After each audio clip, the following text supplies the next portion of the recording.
The Temple of Artemis at Ephesus was located in present-day Turkey and was built around 323 BC. This wonder was chosen because of its size, but also because of its location in the Greek world. It was built to honor the Greek goddess Artemis, the goddess of the moon and hunt.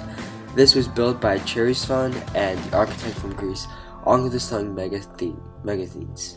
They purposely placed the temple in Asia Minor, a commercial crossroad. They were able to attract many people from this. And unlike the Temple of Zeus, the design of the temple was not a typical Greco-rectangle portico. Instead, it was a mixture of classic Greek and Near Eastern design. It measured 337 feet by 180 feet by 127 Ionic columns that stood 60 feet high. It featured columns with high-leaf sculpture scenes. Additionally, the interior of the temple featured sculptures of Amazonian warriors. The Temple of Ephesus was This temple had served two purposes. The goddess Artemis had played a role in the temple when needed. It is said that she helped the architect set up the lintel along the entranceway of the archaeologist, and this was so heavy that the stone beam that the author The temple served two purposes. The goddess Artemis had played a role in the temple when needed.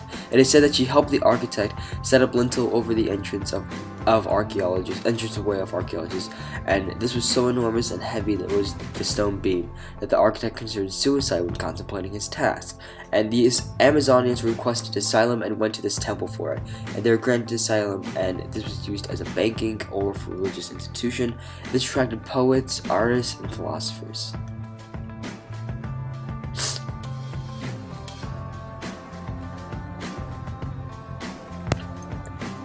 The Mausoleum of Halicarnassus was a special building made to hold the dead body of an important person, or the deceased bodies of a family. This was built for Mausolus, the second ruler of Caria, originally a satrap.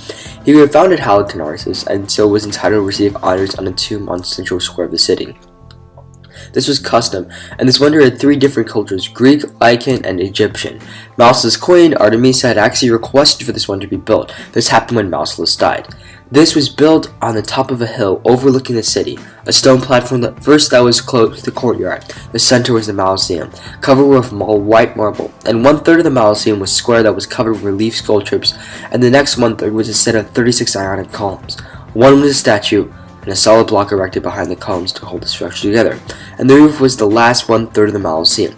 24 levels, with a sculpture of Mausolus and Artemisia riding a 4-horse chariot at the very top. It is the queen and her husband riding through the centuries. Even though they were taken over by Alexander the Great, he did not destroy the tomb. This was destroyed by an earthquake in the 13th century. So some values of the civilization show that because the family was built for a family member, this could show one of two things. It showed that they heavily valued familial bonds, as this tomb would have made sense. In addition, the fact that they built a tomb shows that they believed in an afterlife. This could show that they held the people's achievements in a very high manner. During Mausolus' life, he took several cities and districts in the Asia Minor, especially in Persia. As a satrap, he even extended the length of the empire to the southwestern tip of the Asia Minor. And so just some overview again. So this was built to honor Mausolus, Carina's husband, and she was also his sister, and fell to an earthquake.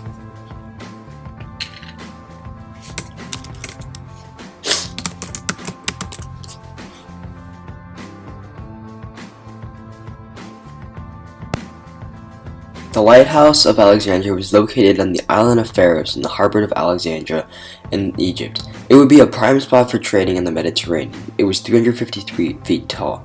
Ptolemy ordered this for it to be built. During the night, the ships could see this, and during the day, smoke came out of this. It stood for 1,600 years.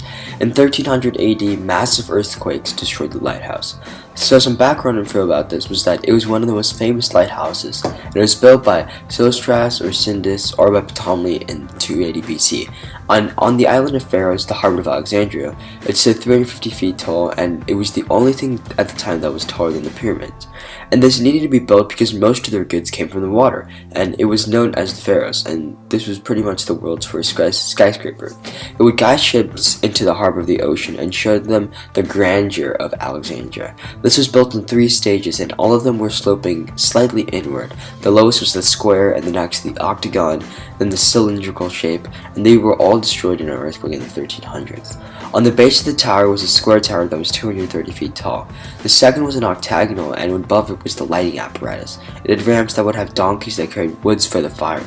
The lighthouse was powered by a giant furnace, and bronze power panels absorbed the heat and glowed throughout the night.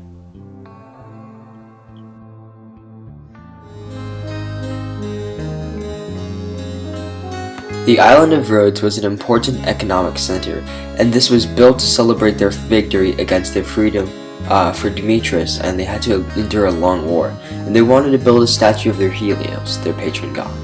It is constructed, or was constructed, off the southwest corner of Asia Minor, at the junction of 2 ancient sea lines. The first ones run between Miletus on the Ionian coast and the cities of Egypt and Syria. Conversely, the other ones are between Greece and the city of Cyprus and Syria. 3 city-states are combined into Rhodes. There were Lassos on the north, Lindos on the east, and Chimeras on the west. The Colossus was built on the island of Rhodes in modern Greece, and Rhodes was located off the southwestern tip of Asia Minor, where the Aegean Sea meets the Mediterranean. The statue was constructed of bronze plates over an iron framework. Inside the statue lay several stone columns which acted as a main support. Additionally, the iron beams were put into the stone and connected with the other bronze outer skin. Ancient stories say that an earthen ramp was used to access the state during construction. Charles of Lindos, a Rhodian sculptor, was the architect of the Colossus. For 5 decades, the Colossus stood at the harbor. But when an earthquake hit Rhodes in 225 BC, the statue collapsed and lay along the harbor for centuries. So it's a wonder because it took around 12 years, and they melted bronze from war machines that Demetrius left behind, and it stood 100 feet high and stood on a 50-foot pedestal near the harbor. And even though Colossus is usually showed with his legs parted so the ships could pass, he actually posed in a more traditional Greek manner, with semi-nude with a clock over his left arm or shoulder, and he also wore a spiked crown, shading his eyes from the sun, and somewhat looking like the Statue of Liberty. And there were no mention of him parting his legs in any of the poses, as this would be strange, and that having a pose would mean that they would have to shut down the harbor, and this would just not be economically feasible. Alright, this is the end of the Honors History project on the 7 wonders of the ancient world. It was so much fun to make, and yeah, thank you guys so much for watching. Peace.